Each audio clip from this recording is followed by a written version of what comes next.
नमस्कार। आपका स्वागत है दोस्तों। 3 ऐसी महिलाएं हैं जिन्हें तुलसी को जल नहीं चढ़ाना चाहिए। एक बार की बात है, देवी सत्यभामा भगवान श्री कृष्ण के पास आती हैं और उनसे पूछती हैं, हे प्रभु, आपने मुझे पहले तुलसी को जल देने और दीपक जलाने का महत्व बताया था, लेकिन आज मैं आपसे यह जानना चाहती हूं कि तुलसी को जल चढ़ाने के क्या नियम हैं। कौन सी स्त्री तुलसी को जल चढ़ा सकती है और कौन नहीं। इस पर भगवान श्री कृष्ण कहते हैं, हे सत्यभामा, तुमने एक उत्तम प्रश्न किया है। तुलसी को जल देने के कुछ महत्वपूर्ण नियम होते हैं जिनका पालन करना अनिवार्य है। यदि कोई इन नियमों का पालन नहीं करता तो उसे महापाप लगता है और देवी लक्ष्मी उसका घर छोड़ देती हैं। आज मैं उन 3 स्त्रियों के बारे में बताने जा रहा हूं जिन्हें तुलसी को जल नहीं चढ़ाना चाहिए। इन स्त्रियों को तुलसी को जल देने से कोई शुभ फल प्राप्त नहीं होता, बल्कि उन्हें महापाप ही लगता है। हे देवी, तुलसी को जल चढ़ाने के नियम बताने से पहले मैं आपको सुनंदा का प्राचीन इतिहास सुनाता हूं। जो भी स्त्री इस प्राचीन कथा को सुनती है उसे तुलसी को 100 वर्षों तक जल चढ़ाने का पुण्य प्राप्त होता है। इस कथा को ध्यान से सुनने और प्रचार करने से व्यक्ति के दुखों का नाश होता है और उसकी दरिद्रता दूर होती है। देवी सत्यभामा यह सब सुनकर कहती हैं, हे स्वामी, आपके मुख से इस कथा को सुनना मेरे लिए बड़े सौभाग्य की बात है। कृपया मुझे वह कथा सुनाइए, मैं इसे पूरी तरह ध्यान से सुनूंगी। फिर भगवान श्री कृष्ण देवी सत्यभामा को कथा सुनाने लगे। इस कथा को ध्यानपूर्वक सुनना आवश्यक है क्योंकि अधूरा ज्ञान हानिकारक हो सकता है। तो आइए आपको वह कथा सुनाते हैं। भगवान श्री कृष्ण कहते हैं, हे देवी सत्यभामा, यह प्राचीन समय की बात है जब दक्षिण के एक सुंदर नगर में सुदेव नाम का एक ब्राह्मण रहता था। सुदेव अत्यंत बुद्धिमान था और उसने शास्त्रों तथा वेदों का गहन अध्ययन किया था। उसी नगर के पास एक और नगर था जहां ध्यान नामक एक विद्वान ब्राह्मण निवास करता था। ध्यान शर्मा की एक पुत्री थी जिसका नाम सुनंदा था। उसने अपनी पुत्री का बड़े प्यार से लालन पालन किया था। सुनंदा अत्यंत सुंदर और गुणी थी। जब वह विवाह योग्य हुई तो ध्यान शर्मा को उसकी शादी की चिंता होने लगी। ध्यान शर्मा ने अपनी पत्नी से कहा, हे प्रिय, हमारी पुत्री अब जवान हो चुकी है और उसका विवाह कर देना चाहिए। उसकी पत्नी ने उत्तर दिया, हे स्वामी, मेरी दृष्टि में सुदेव नामक एक विद्वान ब्राह्मण हैं। मुझे लगता है कि हमारी पुत्री का विवाह उन्हीं के साथ करा दिया जाए। उनके साथ विवाह कर हमारी पुत्री सुखी जीवन बिताएगी। ध्यान शर्मा ने कहा, हे प्रिय, तुम ठीक कहती हो। मैंने भी सुदेव जी के बारे में बहुत सुना है।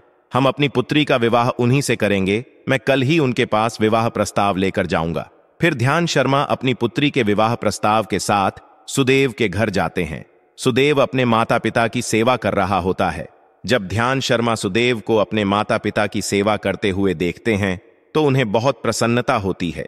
वह सोचता है कि यह ब्राह्मण पुत्र कितना महान है जो खुशी खुशी अपने माता पिता की सेवा कर रहा है। जब ध्यान शर्मा सुदेव को द्वार पर खड़ा देखता है तो उनका स्वागत करते हुए कहता है, हे विप्र, आपका स्वागत है। बताइए, मैं आपकी किस प्रकार सहायता कर सकता हूं। सुदेव के आतिथ्य सत्कार से ध्यान शर्मा अत्यंत प्रसन्न हो जाता है। वह देखता है कि सुदेव का घर बहुत पवित्र है। घर के सामने तुलसी का पौधा है और अंदर भगवान विष्णु की प्रतिमा है। इससे ध्यान शर्मा को विश्वास हो जाता है कि सुदेव उसकी पुत्री के लिए उत्तम वर है। फिर ध्यान शर्मा सुदेव से कहता है, हे विप्र, मैं आपकी पुत्री के साथ विवाह का प्रस्ताव लेकर आया हूं। मेरे लिए आपके समान श्रेष्ठ वर और कोई नहीं हो सकता। सुदेव के माता पिता यह सुनकर खुश हो जाते हैं और सुदेव को विवाह के लिए मना लेते हैं। सुदेव भी विवाह के लिए तैयार हो जाता है। विवाह का मुहूर्त तय किया जाता है और एक पवित्र स्थान पर सुदेव और सुनंदा का विवाह संपन्न होता है। सुनंदा के सुंदर रूप को देखकर सुदेव बहुत प्रसन्न होता है। सुनंदा गुणवान और चरित्रवान स्त्री थी। विवाह के बाद जब सुनंदा सुदेव के घर आती है तो वह अपने पति और सास ससुर की सेवा करती है। अपनी मधुर वाणी और कार्यों से वह सभी का दिल जीत लेती है। सुनंदा के ससुराल वाले भी उसके काम से बहुत संतुष्ट रहते हैं। सुनंदा प्रतिदिन अपने पति से पहले उठकर आंगन साफ करती थी, फिर घर की सफाई कर स्नान करती थी।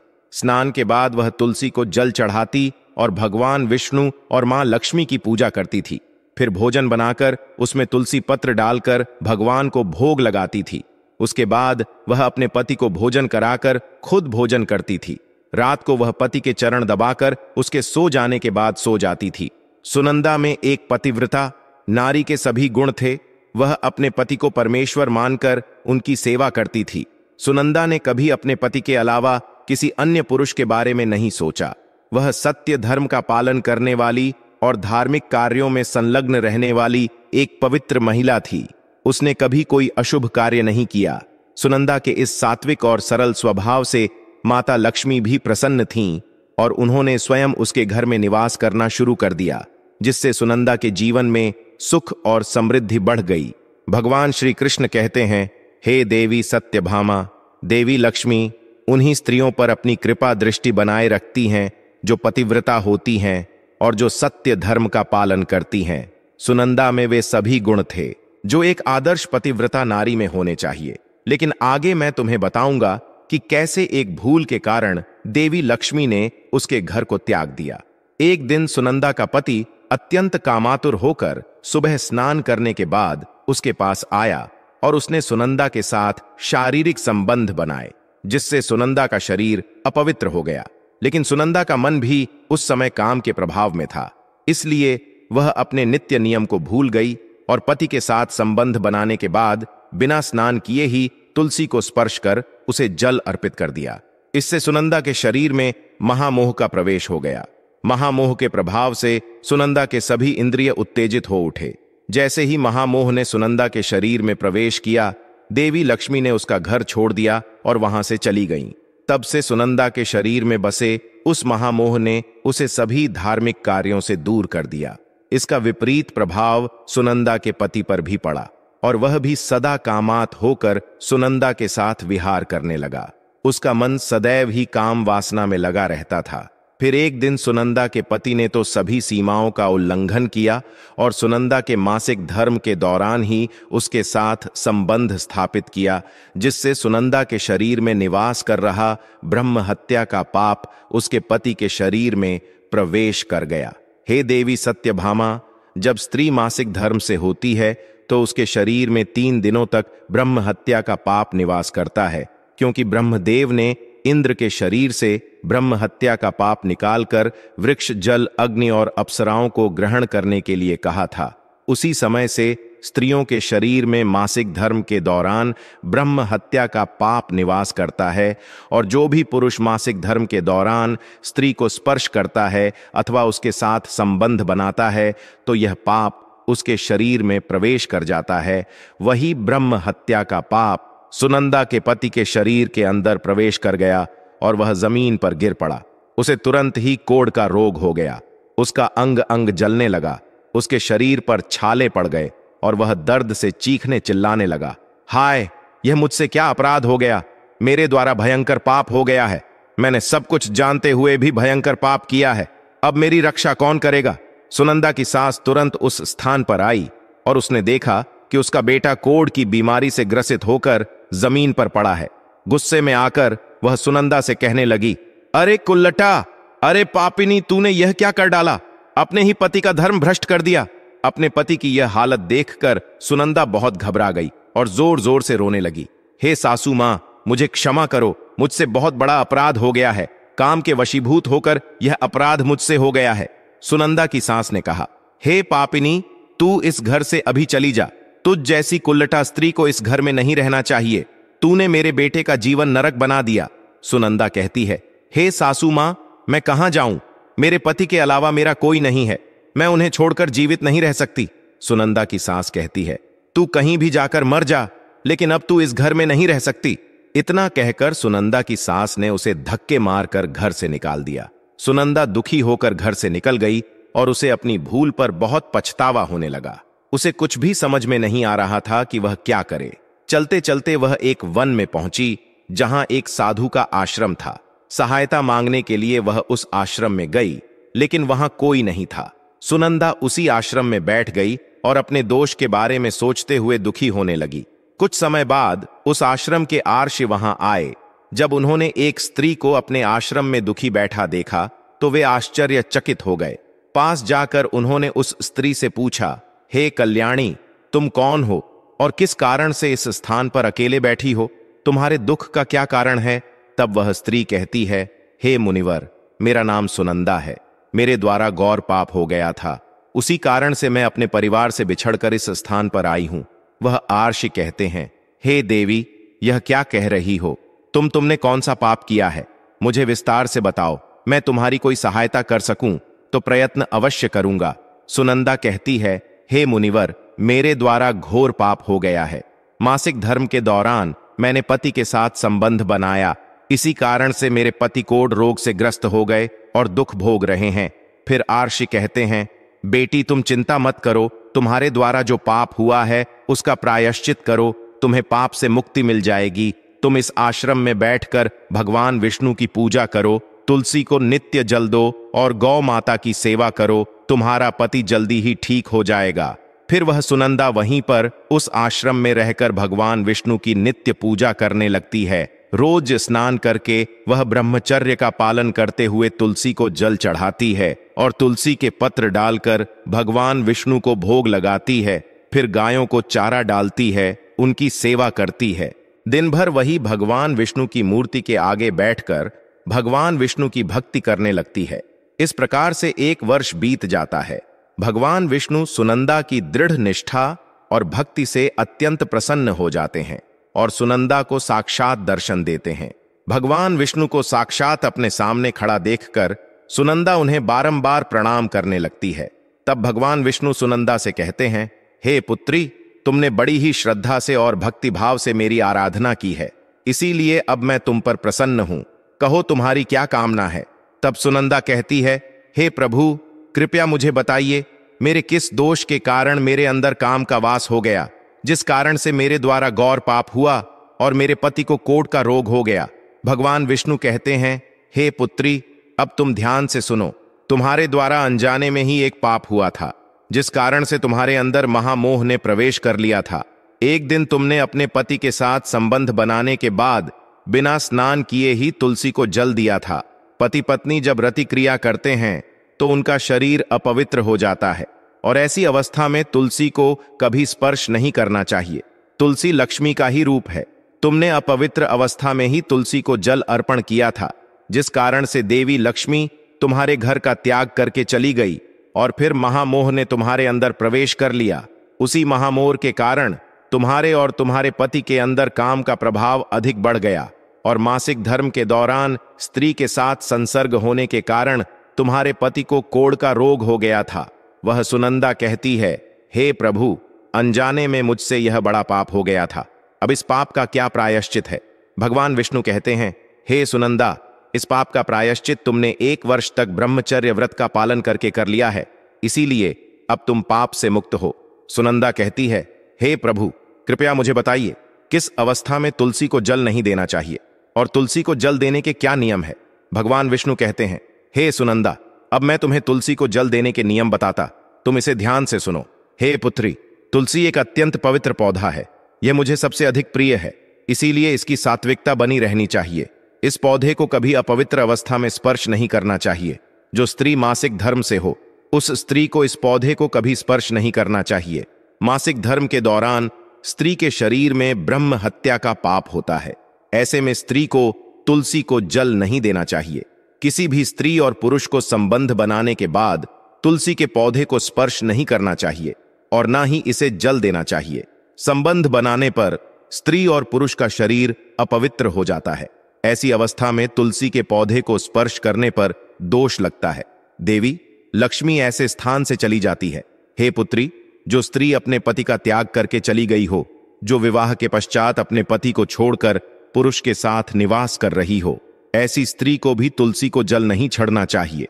तुलसी की पूजा करने का अधिकार केवल पतिव्रता स्त्रियों को ही है। जो स्त्री असती होती है, उसे तुलसी को जल नहीं चढ़ाना चाहिए। हे सुनंदा, अब मैंने तुम्हें तुलसी को जल देने के संबंध में महत्वपूर्ण नियम बताए हैं, तुम इसे ध्यान में रखो। तब सुनंदा कहती है, हे प्रभु, मेरे पति कोढ़ के रोग से पीड़ित है, कृपा करके मेरे पति को रोग से मुक्त कीजिए। तब भगवान विष्णु कहते हैं, हे सुनंदा, तुमने इस तुलसी के वृक्ष की 1 वर्ष तक पूजा की है। यह अत्यंत पवित्र पौधा है। अब तुम इसके पत्ते ले जाकर अपने पति को खिला दो, वह रोग और पापों से मुक्त हो जाएगा। इतना कहकर भगवान विष्णु अंतर्ध्यान हो जाते हैं। यह सुनकर सुनंदा बहुत प्रसन्न हो जाती है और भगवान विष्णु को बारंबार प्रणाम करके धन्यवाद देती है। फिर सुनंदा उस तुलसी के पौधे के कुछ पत्ते तोड़कर घर पर जाती है और अपने कोड़ी पति को खिला देती है। तुलसी के पत्ते खाते ही उसका पति एकदम से स्वस्थ हो जाता है और सुनंदा को गले से लगा लेता है।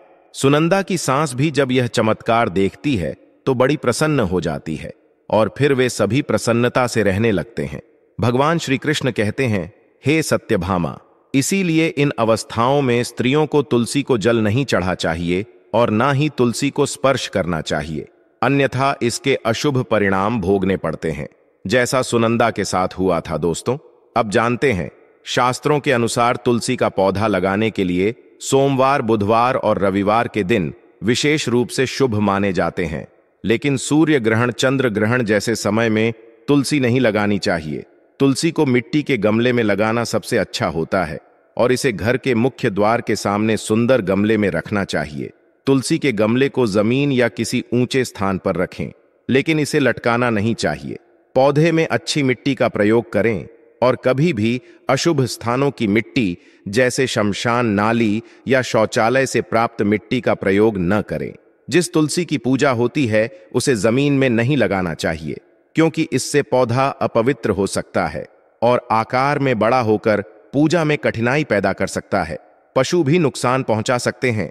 तुलसी को लगाने के लिए उत्तर, उत्तर पूर्व और पूर्व दिशा को सर्वोत्तम माना जाता है।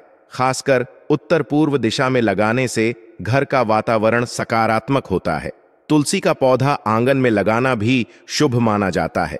दक्षिण पूर्व दिशा में तुलसी नहीं लगानी चाहिए, क्योंकि यह अग्नि दिशा है और वहां तुलसी जल्दी सूख सकती है। तुलसी को अंधेरे में नहीं रखना चाहिए और शाम को इसके पास दीपक जलाना चाहिए। तुलसी के पौधे पर चुनरी बांधनी चाहिए, क्योंकि चुनरी के बिना तुलसी अधूरी मानी जाती है। इसके अलावा हरी चूड़ी और लाल या सफेद धागा भी बांधना चाहिए।